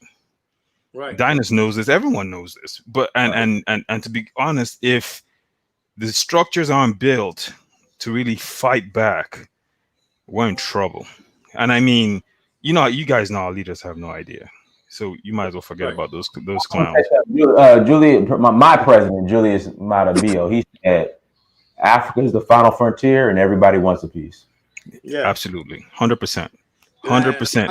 Yeah, I'm not. And when I go to the continent, I don't want to see. I'll say it like this, I'm going to get away from the whole integration. We got to solve everybody's problem because the bottom line, we have to have a place where you can say, something, I'm good. Here in America, we have always carried the burden of integration. I have a dream, all these nice parables. If humanity could do this, where is the white version of Martin Luther King? He doesn't exist. Hey, your boy in Chicago, the pastor. Who's his name? Reverend Wright. No, the white guy, the pastor of Chicago. What's his name? The white dude. Oh yeah. Where is the word? Not even him. The bottom line is this: they put up Martin Luther King as this symbol of love and peace. They don't understand what Martin Luther King really went through. They have their own version of Martin Luther King. Everything serves their purpose, right? We live in this false thing of integration, everything like that. And I'd say like this: I tell my African immigrant brothers and sisters, man, I say, if you really want this burden, you come right ahead. Because African immigrant, listen, Key, let me ask you a question. African immigrants are celebrating Biden, Oh, yeah. They're all over the place. Let's talk about this, Black immigrants, you can't tell them, look, I can't say anything, man. My chats, man, they got me freaking muted in my own chats, man, basically. I can't say nothing. They just celebrate. This is a victory. America is back and also just got off the boat. You're telling me everything's good. Well, Khaled, I'll tell you why. As a former African immigrant in the United States, I'll tell you why. One of the reasons is the immigration issue, right? So they already know, 6 degrees of separation. They probably know someone who's dealing with that at some level. So, he's already come in and said that he's going to give, the so-called 11 million undocumented people, pathway to citizenship, which will probably take about 10 years before they get it anyways. But he said he's going to do that. So that has a lot of them celebrating. Plus, the whole propaganda on Trump worked. You have to understand. It was a 4-year camp. It was a 4-year campaign. media blast. I mean, I personally stopped watching CNN or MSNBC just because it was almost like Trump watch. You would turn on shows and get editorials on Trump 24/7. There wasn't any kind of nuance. They stopped reporting the news, for God's sakes. It was Trump this and Trump that and Trump this and Russia this and Russia that and Russia this. I was like, come on. And you know, I would have to go to foreign news agencies just to get my news on what's going on in the world. Same thing. Yeah, so Trump, it 24 hours a day. Trump this, Orange Man this. He's Orange this. Man. Paul Wallace is a friggin' racist. She's a Republican. She hates Trump. Every day she would have black people on. If you didn't say what she wanted to hear about Trump one night and one guy, she cut you right off. Oh, let's Yeah. put somebody, you know? Yeah. And people got short memory. People forget she was the communication person for GW. That was his communication person. People forget that she was a racist. She was a right winger. She's a right Yeah. winger. But yet she's an anti-Trump, and black people bought it. Oh, Yeah, they bought it. Hook, line, and sinker. I'm like this. I want to think my people are intelligent, man, but I get disappointed, you know. And Cal, I'll tell you what, it's not just the United States, you know, and I've said this on Dynasty's show before. What you see in the United States with African Americans is a microcosm of what's going on in the global black world. You have to understand it's not. I've gotten into debates with people in Nigeria about Trump, Biden. I mean, over there, as a matter of fact, they drink the Kool-Aid without even thinking about it. It's just guzzled. And they're like, oh, Trump has to go. They're celebrating on the street. Then Trump goes. And I'm like, guys, you have no idea. Obama, who was Biden's number one, created the instability in the Sahel today. Yeah. He overthrew Gaddafi. Yep. And we all of Gaddafi's drones. We got drones and US African base. And you have AFRICOM there, and you have Niger and Mali are pretty much. Mali used to have blues in the desert. Yeah. People used to come from all over the world to Yeah, that. festival in the desert, jazz in the desert. Yeah. Yeah, yeah. Oh, Mali was a paradise. I remember seeing that. I said they have bands and everything in the desert. In the desert, you know, Mali music is one of the most beautiful music you're ever going to hear. Mali has the best blues. Mali has the best blues on the planet. They say it's called Festival in the Desert. Festival in the Desert. Yep. The last year they did it was, I think, like 2011. Then here came the insurgency, like 2012. Yeah. So you have to realize, and I remember seeing a documentary. They said they found resources in Mali and Niger, which is why the French presence there escalated, and they haven't left. And then Gaddafi gets overthrown. All his weapons flood the Sahel. Now you have a crazy case of just insurgency all over the place, which is now, by the way, infecting the northern borders of Nigeria. That's what's causing that crisis right there. Yeah. That's what's causing that crisis. So you got to realize instability leads to what? Leads to troops on the ground, leads to more presence. And Biden, being who he is, that's what he does. And they got a black Secretary of Defense. I mean, there you go. It's just, there you go. I mean, the bottom line, I hope people aren't that stupid. It's so obvious. Yeah. But you see, Caleb, people can't. First of all, you have to have the information. You have to be well traveled. You have to pay attention to these things. And a lot of people don't see past the hype. So the Trump hype was just, I mean, it was a 4-year plan. It was intense. Every time a building burned, right, it was Trump. Every time a police station burned, it was Trump. It was Trump. Everything got linked to him. You know, they kept putting this. The only reason why Trump won in 2000 because black people were like, whatever. Let's give the guy a chance. Yeah. And we said, no. They said that's not going to happen. We're going to get you out to the poll. That showed you how black people need to understand how strong. Now we're starting to realize, damn, we were manipulated. You know, we thought there was we're finally ending racism. As soon as the elections of the November 3rd, it all disappeared. Yeah. Right. And by the way, I don't know if you've heard about this, but I just found this out yesterday. He's already decided to get more troops back into Syria. So yeah, I heard about that. Yeah, so I mean, it is what it is. But I think in the grand scheme of things, as it relates to Africa, we have to kind of wake up and start to take leadership positions and really try to build the bond between Africans globally, because when Yeah. you look at it, I mean, I think last couple of days I was just kind of browsing through the internet. I saw a couple of shows, and the vitriol between blacks. Oh, you guys, your governments are messed up, and the AU doesn't do crap, and Africa is messed up. Why would we come to Africa? Africa needs to get its stuff right first before we come.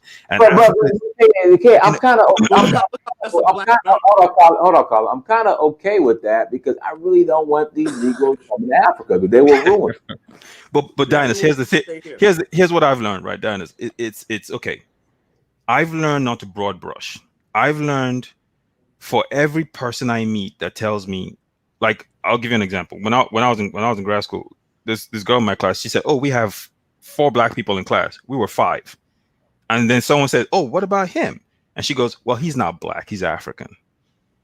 Right? So for every person I meet like that, I meet someone like you or some of my friends I have that live in Florida or Georgia who understand, or people like Carla who get it.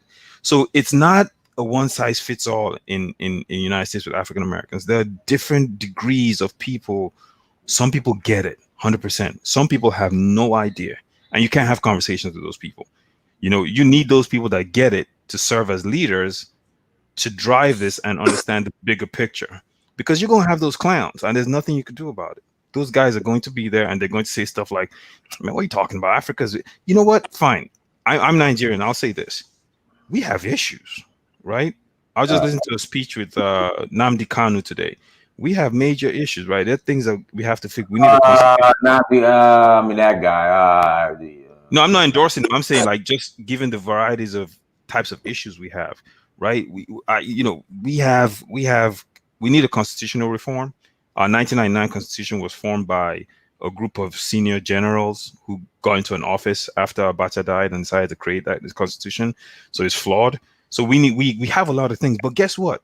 You got people like you, Dinus. You got people like Brandon.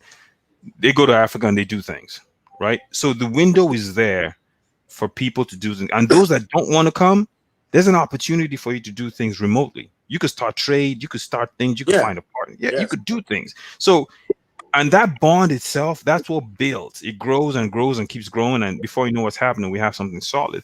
But to hear, like, the detractors, you know how they say the squeakiest wheels make the loudest noises? The detractors are the ones you hear the most, right? The ones that say, "Oh, man. We're going forward with this, bro. It ain't going to stop." They thought they won something by getting. Let me say something, Keith. Okay. I have people that was supposed to go to the continent, right, like that. As soon as the election's over, like, "Oh, well, maybe we need to turn off the media." I said, "So wait a minute. Are you telling me that you want to go?" The whole thing was, "I got to get out of America because of Trump." If you was trying to get out of America or build in Africa because of Trump, I don't want to be around you. That means you're not real. You're not sincere. Right. Yeah. Trump didn't start it, and it's not going to end with him either. Nothing, and it's so lie. People, no matter what the man tried to do, he actually reached out to the black community. No other president. You won't see Joe Biden in his administration with the heads of HBCUs. You will never see him sit down and invite young black college kids to the White House and whatnot, have a party and dinner with them and whatnot. You never see that. He assumes that he got the black vote because everybody's talking in his ear. "Oh, you don't have to worry about niggas. We got this. Yeah. We got this." That's what he called South Carolina his firewall. So the bottom line, it would be funny if it wasn't so sad. Yeah. These old ass Negroes like Jim Clyburn, these relics of the Uncle Tom Coon plantation and whatnot, won't go away. Retire. Why is it that people stay in this country, stay in politics? Chuck Schumer, 90 years old, whatever. Nancy Pelosi, 80 years old, barely can speak. What is she still doing there? Same thing with the I have no idea. Kyla, I got a quick question for you, man, and you might have a good answer to this. Yeah. In Africa, some people are trying to fight back now. You see what's happening to Bobby Wine, but we understand and we speak out openly, saying our leaders are crap, right? Some people are fighting back. Julius Malema, some other people, are trying to do their thing. We accept it. We speak out against it. It's a known fact. In the United States, African American leaders they don't get that smoke that you would think. The reason why is because here in America, if I graduate from college, I could go on Monster.com or Career Builder and get a job at the minimum paying me at least $50,000-$60,000 a year. You can't do that in Africa. That's why you guys. And you see like Colin was saying offline, it's because Black people are comfortable. As long as we can go, get a job working for the state or the city or just a job in general, and pay the light bill, $60 and pay the light bill, we're good. You know what I'm saying? And then not only that, we know what they always tell us. This is another thing that needs to be cleared up. We're going to do a show on this, right? They make it seem like the civil rights people and everything did so much for Black America. Let's talk about this, right? The Great Migration, you have Black people, that strong Black men, the strongest men on the earth from the South, right? That went to cities like Chicago, Detroit, Pittsburgh, New York, and built the industrial infrastructure of America, right? A miracle, right? A generation after slavery, we had thriving Black communities, right? These people were barely educated, third grade educated, but they were able to buy rows of houses, rows of blocks and everything. Generations of Black people did this, right? As long as we had blue collar jobs, we were good, right? Now we also had a Black so-called elite. Now, who is elite? Elite is somebody that the masses choose to lead them, right? In America, it's not like that, right? Your leader is whoever gets invited on CNN, MSNBC, or Roundtable, right? White people choose who are Black leaders, right? And they usually choose people who are the Boule people from DC, mostly from the DC area, like the Valley of Jarrett's and all these other people, to be the leaders of Black people, right? Even though, if you really look at it, right, you go to Prince George's County where all the so-called Boule live and everything like that. You go to New York City, right? Working class Black people have the largest Black wealth concentration in the world in Queens, New York. Right. These are working class people, some professionals and everything, but for the most part, people who retired making $150,000 a year at the sanitation department. There's a disconnect because those type of people who want to run Black America, right? The elite despise those type. That's where I'm from. I'm from the working class, who made it through the blue collar ranks, and generations sent their kids to college and everything like that, and the rest is history, right? But the people who hang on the coattails of white America for scraps and crumbs and everything traditionally always hang around as the leader, the Black politicians and the Black political class. They're the enemy. Booker T. Washington said that. Remember Booker T. Washington's famous quote? He said, there's come a class of colored men that basically go around for political favors, keep the problems of the Negro in the public's eye because it pays. It's a career. Being a Black politician, being invited on CNN as a commentator and a political pundit and everything is a lifestyle. These people don't want to solve Black people's problems, right? They want to basically continue to make sure the public thinks there is some so they can have relevance. Yeah. That's why they blew up any of the racial issues or cop shootings out of proportion and really talk about it more. That's obvious. It's obvious. It's interesting because in a lot of cases, and I was talking to one of my boys from Nigeria yesterday, and I told him that I said, listen, the Nigerian government is in the years we've had independence has done more for white supremacy to its own people than white supremacy could ever do. The Nigerian government, since we had independence, has done more to affect its own people than whites in Europe could ever do, in the sense of the brutality, the oppression, and everything. It was crazy. And every now and then I go back and read stuff, and I was looking at 1976 during the assassination of Murtala Muhammad, who was, a Nigerian. He had gone to office as a military officer. He was supporting the MPLA in Angola. Yeah. Fidel had put 15,000 Cuban troops in Angola to fight, right? And they had so he was supporting that.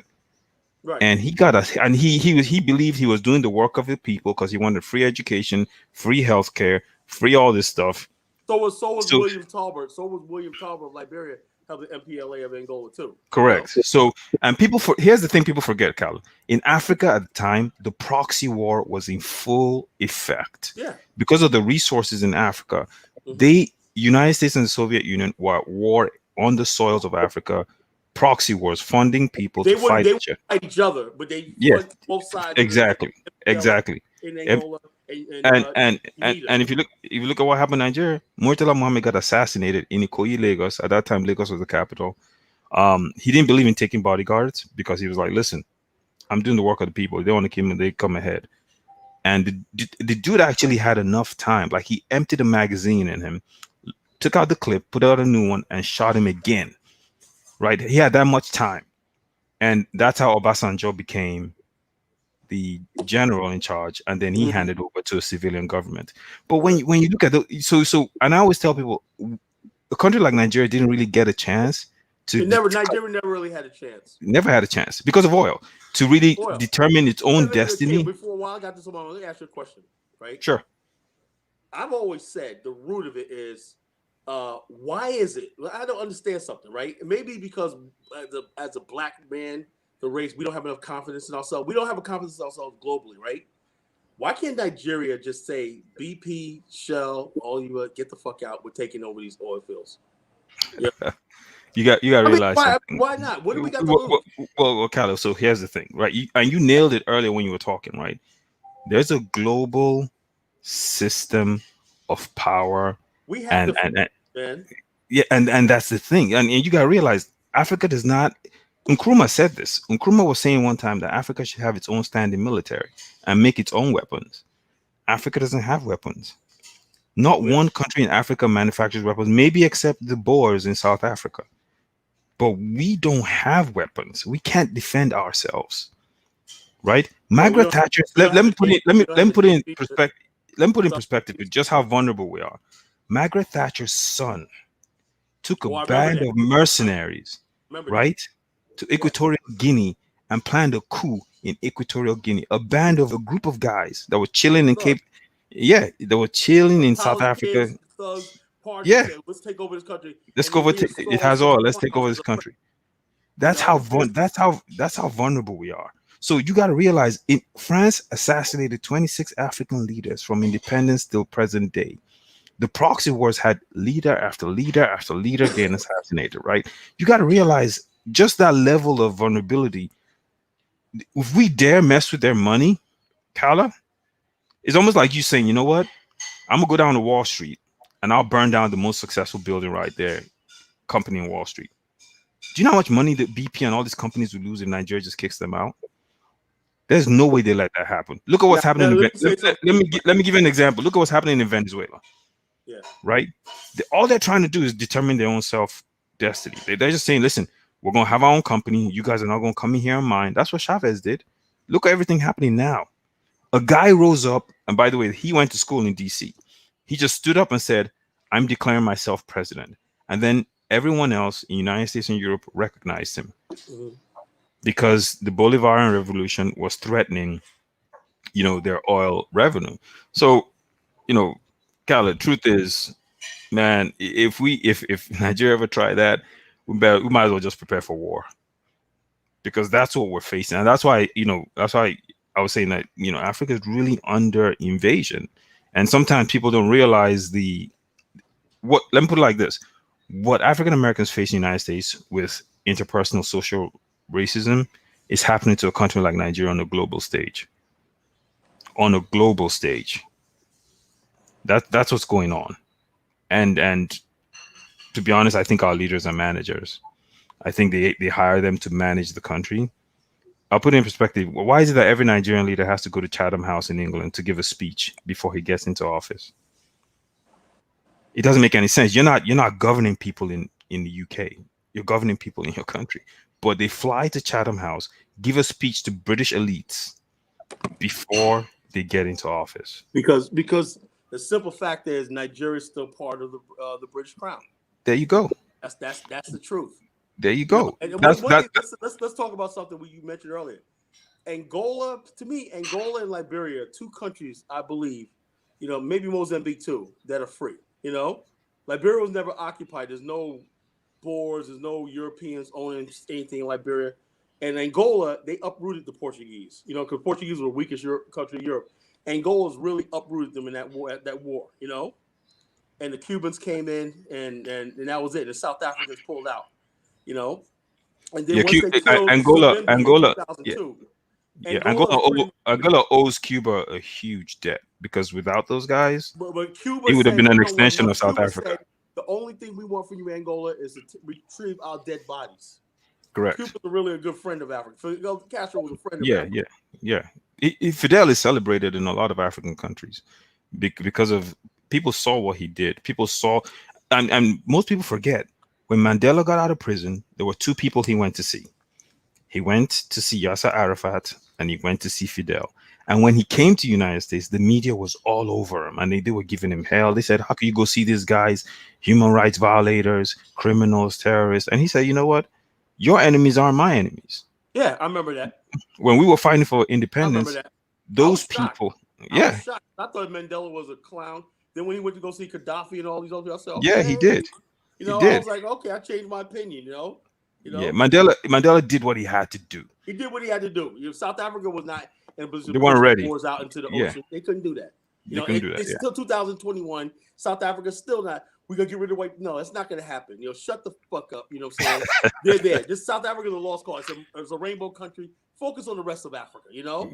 But I tell you what, Khaled, you get it, and usually that's why I call him when you're on because I'm listening to you and I'm like, okay, he totally gets the bigger picture here, and that's the bigger picture. I wish we could all get and realize that we need to build that bridge even more. We are, bro. We are. And oh, by the way, did you know? I don't know if you know about this. You know, when Murtala Muhammad was killed in Nigeria, Arthur Ashe was in Nigeria for a tournament, for a tennis exhibition tournament. Yeah.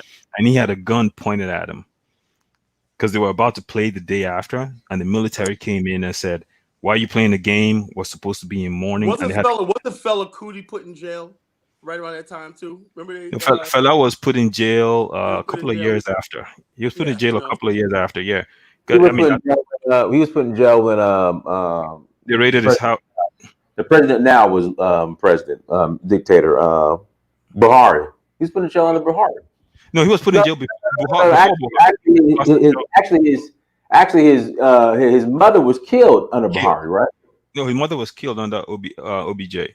Because okay. No, Buhari came in 1983, I believe. Buhari came in. Buhari was the person that had the first coup and took over from a civilian government of Shagari. So Shagari was president. Buhari came in and took over from him with the first coup, him and a guy called Idiagbon. And then Buhari got overthrown by Babangida. And Babangida ruled for a couple of years. And then Babangida decided to step down and he gave his Minister of Defense, Abacha, power. And then Abacha ruled Nigeria. Tell me, Abacha, say what you want, right? He was like music to my ears, man. I remember when he was president. That was music to my ear. He said we're gonna start the federalization of Nigeria, right? He said some states you can't become a state. So what? But he said he proposed a rotation system of power, right? Which each region would have a chance to contest for the presidency. That's what they want to set up, you know. So the Igbos, by now, the Igbos will be only the ones contest the presidency. The Yorubas will have it. The Northerns will have it and everything. Even though Abacha was a Northerner, he was serious about being a nationalist. He got inflation down from 150% down to 8%, right? He got rid of the structural adjustment programs and everything, and they were screaming for his blood, you know? No, but here's the thing, Khaled. Like, okay, when I left Nigeria initially, I left during the Abacha regime. To come to school in the United States because the school I was meant to go into had been shut down for 2 years. So I graduated high school. I was already set to go into university. University was shut down for 2 years. Why? A couple of students came out to protest. Abacha sent military thugs in there. They killed a bunch of students. So they had to shut down the school. Abacha has his pluses, but he also has... But you understand what he was dealing with. Remember Randall Robinson, Trans Africa? Remember that? Yeah. Remember, I mean, it was like a big thing because I had an argument with the Nigerians back then, right? And he had handcuffed himself to the Nigerian embassy in DC, and he got to all the internet. Then Ken Saro-Wiwa, remember that? Yeah. Saro-Wiwa, I mean, the whole thing is, I think Nigeria should take the whole thing, but Saro-Wiwa was part of a Ogoni nationalist movement, you know, and he did kill those chiefs, you know. Well, Kala, I'll let you finish. I'm from that part of Nigeria. I'll let you finish, What- and what- then what's I'll your give you. opinion? What's your opinion? No, no. So here's the thing, right? Sarawiwa. Let's start out with who he was. Right. He was a playwright, right? And he was a novelist, internationally recognized. He made plays. You ever heard about the play called? It was a sitcom in Nigeria called Bassi and Company. I'm sure you could find snippets online, but Right. it was a series comedy. It was funny, Right. and that's what he did, right? Sarawi was not. He was a guy that liked to hang out, drink, smoke pipes. You see pictures of him always having fun. I get that. I But get right, that. But let me so- ask you, so- do you think he was guilty? No, I don't. And here's why. Sarawiwa went to Ogoni land, which is in River State today in Nigeria, Yeah. and pointed out what the Jaws and people in the South should have been seeing, which was that Shell was poisoning their waters, Right. their livelihoods were destroyed, babies were being born with all kinds of diseases. They tried protesting. The Nigerian government would send military in there to crush them. So he didn't. He said, "Look, I'm going to fight." That's why he founded MOSOP, Movement for the Survival of Ogoni People. Yeah. A movie. Sorry. Go. Yeah. And then they decided to file a court case and charge Shell to court. Now Shell turned around and said, "Listen, these protesters are affecting our bottom line." They turned to Abacha and said, "You got to do something." So Abacha used what they've typically done in Nigeria, which is why I was saying they do more work for white supremacy than anyone else. He sent force in there to crush these peaceful protesters. Then Sarawiwa went. But there was 4 Ogoni chiefs. This was actually Sarawiwa made a speech, and some of the Ogoni youth killed those priests. correct. So Kala, this was before he made the speech. So I'm kind of leading up the story. So when that happened, he then gave a speech to his people. Of course, pissed off. Military just come in there and kicked a bunch of people's asses. So he said, "Listen, this is crazy." So he gave a passionate speech, not that different from what you would hear a pastor in a church in the United States give a bunch of people during segregation, saying he's pissed off about what's going on. That's what he did. Now these youths got agitated, and they ran in. What they did was wrong. They ran in and they killed these chiefs. Why did they kill the chiefs? Because the chiefs were Uncle Toms. They were taking money from the oil companies. The chiefs were. Did they ever establish that? I mean, No. You talk to anyone in the Niger Delta, they'll tell you it's a known fact. What all companies do is when communities complain about oil pollution, they bring out a bunch of cash. They go to the traditional chiefs and they pay them off. So those guys then go to the youth in the area and tell them, "Calm down, it's not that bad." So what happened was he went and spoke to them. These guys got agitated. A bunch of young kids lost their livelihood, and all of a sudden they had arms. They went and they killed the chiefs. Abacha said that was a pretext for why the government arrested. Abacha said, "Boom, they've given me." Question. That's a bigger problem, right? Now we know that the paramount chiefs. I'll let you finish, right? Yeah. Were basically except for in the Igbo. Igbo's a little different, right? Yes, Igbos are north of Ogoni. Yeah, I know, but Igbo's a little different with their chiefs and everything. They're not as strong as in the north, in the central, Yeah. Now the problem is this though: the British use these paramount chiefs, right? That's why you have these emirs. The emir, people know the emirs of city in the county. Their kids go to Oxford, Cambridge, party with the white kids. Remember that one kid that tried to blow himself up on a plane? Mutalab, yeah. But people don't even know. A lot of black people don't know the relationship. These people got so much money in the north, Nigeria. Yeah. They go to Dubai and everything. They're not thinking about Pan-African, nothing like that. It's Arlington, right? Yeah. And the British, and so is it time for us to rethink this thing about chieftaincy and stuff like that? Because it's so easily manipulated, just like Black America. I'm not saying Nigeria's stupid. Black America, we have our own chieftaincy. They're called Al Sharpton, Jesse Jackson, and whoever else that's going to run, I told you guys I'm on fire tonight, I'm angry, I'm saying? I'm angry, but I'm happy too. So I think we're going to win in this, Well, the bottom line, black people all over the world, we need to get rid of the charlatans and everything and put the people, okay, if you're a reverend, okay, but don't talk to us about politics. If you're a chief, okay, we understand, don't talk to us about politics. We're going to have our own socialization, economics, based on education and everything else, right? Now, if you want to go along with that, you could be a ceremonial part and everything like that. Like Japan, and everybody else, so they put their Buddhists, everything to the side, right, and concentrate on building a modern society based on education. You know, Well, we need to do that in the black world. let me ask you this: you ever heard these terms? One is called indirect rule, and another one's called warrant chiefs. You ever heard those terms? These were terms formed during the colonial times, right? And I'm mentioning this because that same strategy is what's being used in the United States against African Americans, right? Lord Lugard came in and said, "Listen, if we try to rule these people directly, right, they'll resist. The Igbos have never had a king. Their system they don't have kings. They have council of chiefs, right? So the Yorubas are going to fight back. These Hausas are more feudal and they're easier to work with. So they have the Sultan of Sokoto, they have the Emirs of Kanu. So these guys are more few. They bow down before the leaders. They're easier to work with. But these guys south of Lokoja, south of the confluence of River Niger and Benue, they're not going to. So they say, you know what? The guys who are resisting us now, let's remove them. We remove them, and then we put someone else in who'll do our bidding, and then we'll just rule these people through that person. Yeah. And so they did. And they did it, and it was successful, and it worked well, and so they stuck with it. And I promise you, it's the same blueprint you see in Nigeria today. Let's get behind someone else to keep all these niggas in check. And then the same thing you see in the United States. Well, listen, I'll come here. Bro. It's all over the world. It's all over the world. Put some money in your bank account, bro. You be all right. Go into Atlanta, calm all these niggas down, tell them to behave themselves. Yeah. And that's what he does. Listen, we're not going to protest. We're going to march and we're going to sing. And we're going. One person tells me to march and protest. I swear.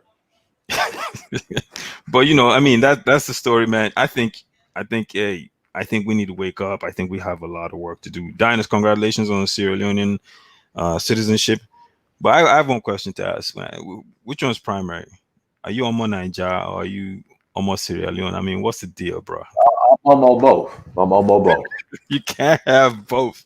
How you gonna have three? How you gonna have three nationalities? Why not? You're American. I want You're Sierra Leone. Okay, you know what I'll do? You're a citizen of ECOWAS. How about that?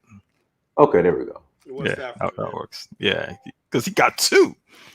I'm jealous. I only have one, man. When I was like, yeah, my God, man.